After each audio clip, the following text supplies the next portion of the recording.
네, 안녕하세요.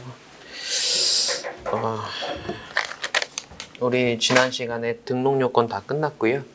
쪽지 시험, 쪽지 시험 한번 풀어보도록 하겠습니다. 어제 다 풀어보셨길 바라고.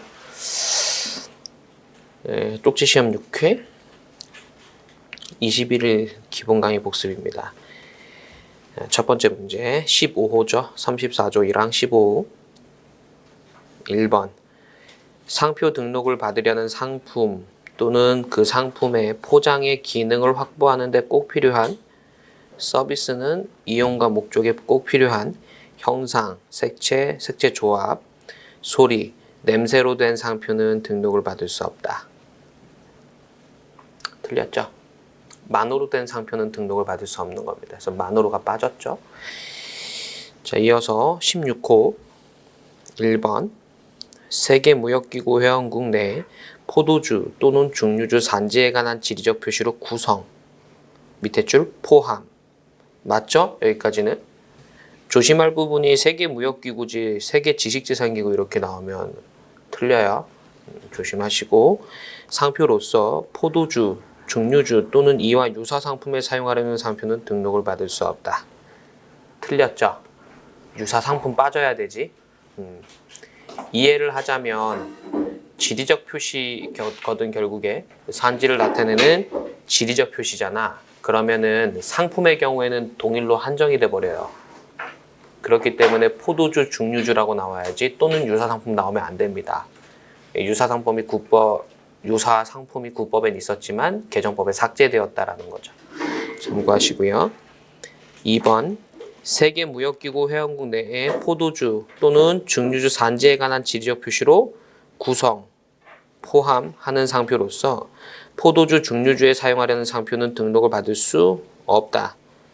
다만 지리적 표시의 정당 사용자가 해당 상품을 지정 상품으로 하여 상표 등록 출원한 경우에는 등록받을 수 있다. 틀렸죠? 지리적 표시 정당 사용자라 할지라도 지표단으로 등록이 가능한 거고 2조 사항에 따라 지표 증까지는 됩니다. 하지만 아무리 정당 사용자라고 할지라도 일반 상표, 단체 표장, 증명 표장, 업무 표장까지는 등록을 받을 수 없어요. 이유는 원칙으로 가야 되죠. 예외가 없는 부분은 원칙으로 가서 16호 본문으로 가야 됩니다. 따라서 등록을 받을 수 없고요.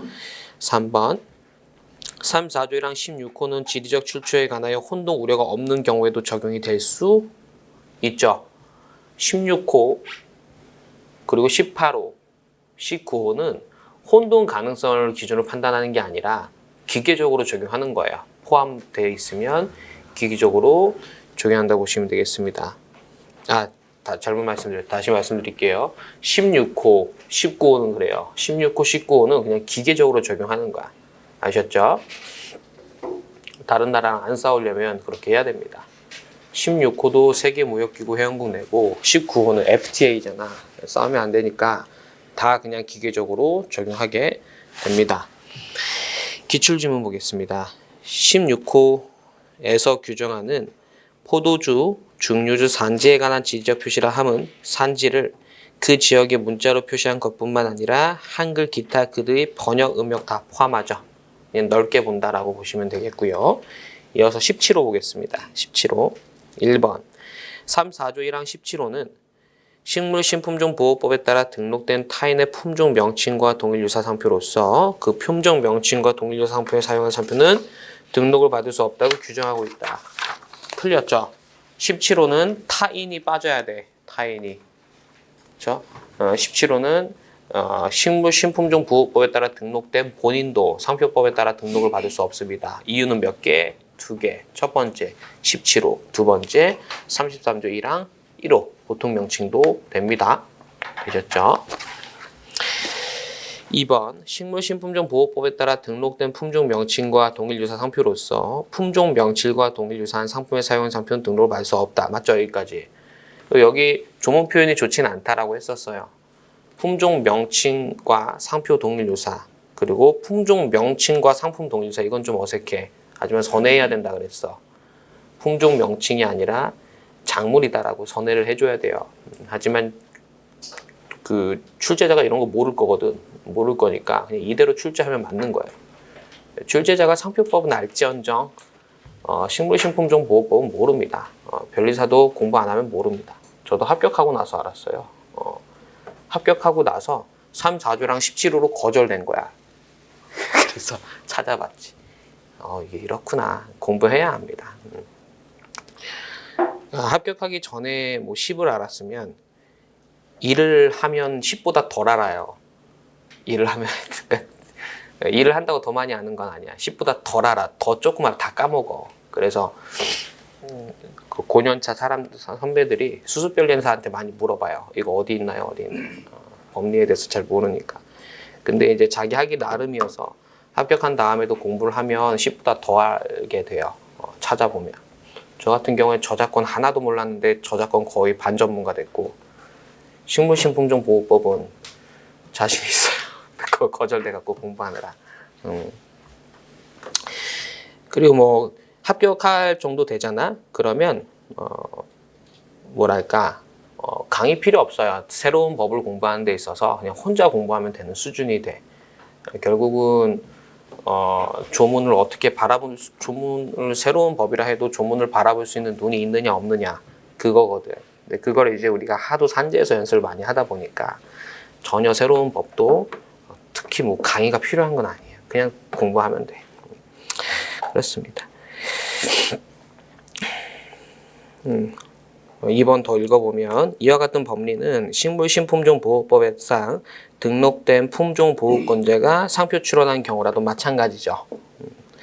18호 보겠습니다. 1번 농수산물 품질관리법에 따라 등록된 지리적 표시와 동일 유사 상표로서 지리적 표시를 사용하는 상품과 동일하다고 인정되는 상품을 사용 상표 등록받을 수 없다. 상표 동일 유사 맞고요. 상품 동일 맞지만 타인이 빠졌지. 타인이 빠졌어요. 아는 것과 이 지문에서 골라내는 건 좀 다릅니다. 그래서 먼저 문제를 풀어봐야 돼. 제가 항상 강조를 드리는데 물론 제 방법이 꼭 정답이라고 말씀드릴 수는 없지만 좀 따라줬으면 좋겠는 게 무조건 문제를 푸세요. 민법이든 자연과학이든 다 문제를 풀어. 문제를 풀면서 틀리면서 스트레스 받을 필요가 전혀 없는 거야. 틀린 부분을 조심하면서 기본 수업을 때 공부하게 되는 거거든. 그래서 꼭 문제를 푸시면서 가세요. 뭐 사람마다 다르게 얘기할 수 있어요. 어떤 강사님은 아예 기본 강의 듣고 중국 강의 듣고 내 거 객관식 나오면 그때 풀어 이렇게 얘기할 수도 있는 거야. 그 방법이 맞을 수도 있고.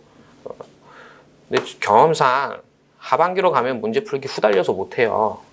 문제 풀기 얼마나 많은데.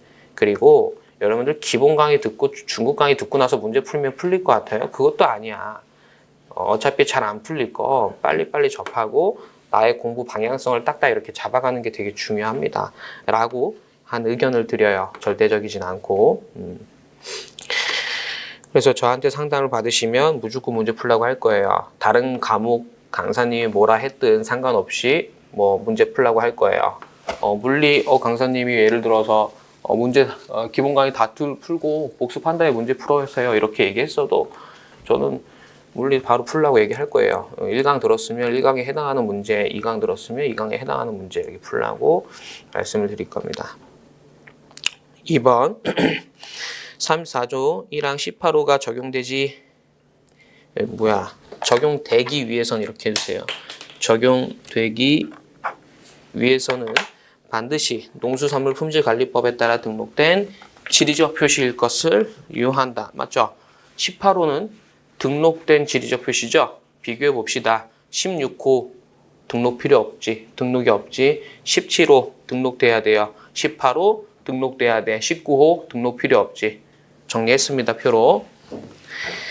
3번 농수산물 품질관리법에 따라 등록된 타인의 지리적 표시와 동일 유사한 상표로서 그 지리적 표시를 사용하는 상품과 동일하다고 인정되는 상품의 사용 상품 등록을 받을 수 없으나 농수산물 품질관리법에 따라 등록된 지리적 표시의 권리자는 지리적 표시 단체 표장 출원하는 경우에는 18호 거절 이유에 해당하지 아니하나 일반 상표로 출원하면 거절 이유에 해당한다. 틀렸죠? 16호와 다른 점이죠. 16호 단서에서는 지리적 표시 정당 사용자가 지표단으로 등록 가능하다라고 했으니 지표증까지는 가능하지만 일반 상표 단체 증명 업무부까지는 안 된다라고 말씀을 드렸어요. 그 18호와 19호는 16호와 달리 타인이라고 규정하고 있기 때문에 자기의 경우에는 어떤 표장을 출원하든 거절은 안 돼요. 물론 18호, 19호로 거절은 되지 않는다라는 말이에요. 틀렸고요. 19호 보겠습니다. 대한민국이 외국과 양자간 또는 다자간으로 체결하여 발효된 자유무역협정에 따라 보호하는 타인의 지리적 표시와 동일유사한 상표, 지리적 표시를 구성, 밑에 줄 포함하는 상표로서 지리적 표시를 사용하는 상품과 동일하다고 인정되는 상품에 사용하는 상표는 등록을 받을 수 없다. 맞나요? 맞죠? 조심할 부분 다 체크해봐. 등록이 있다 없다, 타인이 있다 없다, 상표 동일유사, 구성 포함, 상품 동일 다 있는지 체크를 해보고 하자 없으면 맞다 이렇게 하시면 됩니다. 함정 파는 데는 정해져 있어요. 제가 말씀드린 부분이요.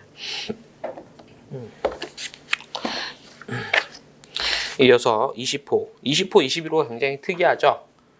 선사용 상표와 출원 상표의 과의 신의관계를 요하죠. 신의관계 대신에 선사용 상표가 꼭 유명할 건 아니다. 이런 컨셉이 있습니다. 1번 20호.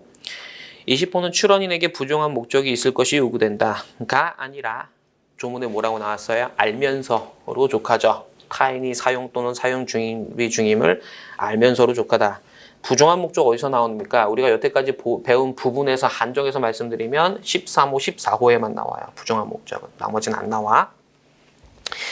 2번.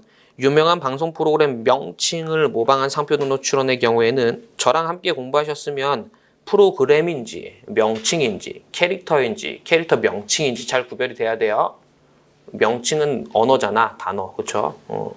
명칭을 모방한 상표 등록 출원의 경우에는 20호를 적용할 수 없다. 맞죠? 아무리 유명한 프로그램 명칭이어도 그게 브랜드가 되는 건 아니기 때문에 적용할 수 없습니다. 물론 그 프로그램 관리자가 이 명칭을 가지고 상품화할 거다라고 하면 얘기가 달라지겠지만 그때는 이제 상표가 되는 거니까 그런 사정 없으면 적용될 수 없습니다. 21호. 21호는 출원인에게 부정한 목적이 있을 것이 요구된다. 틀렸죠. 21호는 뭐라고 규정하고 있습니까? 알면서라고 규정하고 있지 않지. 20호가 알면서라고 돼 있고 21호는 동의 없이 이런 표현이 있어. 동의 없이. 표현이 약간 달라요. 부정한 목적이 아니라 동의 없이. 정리하면 20호는 부정한 목적이 아니라 알면서, 21호는 부정한 목적이 아니라 동의 없이 이렇게 돼 있잖아. 됐죠? 다 기억나지? 어제 했죠? 2번 출원인을 계약 당사자라 함은 조약 당사국 권리자와 계약 관계를 맺은 신의 관계에 있는 자이지. 그래서 계약 당사자가 직접 출원하면 안 되잖아. 그러니까 명의를 달리한 거예요. 출원인으로. 명의를 달리한 것이 본호 적용 회피를 위한 형식적인 것에 불과하다면 적용할 수 있다. 맞죠? 왜? 출원인과 계약 당사자를 실질적 동일인으로 보겠다. 이렇게 말씀드렸습니다. 어제 들어드린 사례는 계약 당사자가 법인, 출원인이 대표자 뭐 이렇게 했었던 거죠. 35조는 우리가 7호랑 함께 봤지만 쪽지어 시험은 여기서 보도록 할게요. 교재 순서에 맞춰서. 1번 35조는 동일인 간에도 적용될 수 있다. 틀렸죠? 35조는 타인 간에 적용되는 겁니다. 34조랑 7호도 그렇고요. 35조도 그렇고 타인 간에만 적용돼. 이게 특허랑 다른 점입니다. 특허의 경우에는 동일인 간에도 선원주의가 적용이 돼요. 동일인 간에도 선원주의가 적용된다. 뭐 그런 논의가 있어요. 상표는 타인 간에만 적용이 됩니다. 2번 이 이상의 출원이 동일한 날에 출원된 경우 협의에 의해서 정해진 하나의 출원인만이 상표에 관하여 등록을 받을 수 있고 협의가 성립되지 않거나 할 수 없는 경우 어느 누구도 상표 등록을 받을 수 없다. 이건 특허에서 맞는 지문이지만 상표에서는 어떻게 돼? 추첨제로 가죠. 가위바위보 해라라는 겁니다. 3번 상표 등록 무효로 한다는 취지의 심결이 확정된 경우에는 명문의 규정에 의해서 선언의 주의가 소멸하는 것이다. 틀렸죠. 출원, 잘 들으세요. 출원, 등록이 아니라 출원. 출원이 무효, 취하, 포기, 거절 확정되면 선언의 지위가 없지만 등록이 무효가 된 경우에는 선언의 지위가 없다는 게 명문의 규정이 아니라 판례입니다. 맞죠? 출원이 무효가 되는 건 뭡니까? 행대방수, 절차 무효로 가는 거고요. 등록이 무효가 되는 건 무효 심결 확정으로 무효가 된다라는 거죠. 여기까지 보시기로 하고 그리고 제가 오늘 아침에 다 왔는데 주차장에서 바지가 찢어졌어요. 트렁크를 연다고 그 좁은 사이로 이렇게 들어가다가 그 쇠사슬이 있었는데 거기 싹 하고 찢어졌어. 위치가 다행히 괜찮은 데라서 괜찮아요. 그러니까 혹시 왜 찢어진 거 입고 다니지 이렇게 하지 말고 방금 찢어졌어요. 여기까지 보고 우리 오늘 진도 나가 볼게요. 우리 등록 요건 끝났고 이제 제3편 출원 심사 파트입니다. 심사 파트 여기를 보도록 하겠습니다.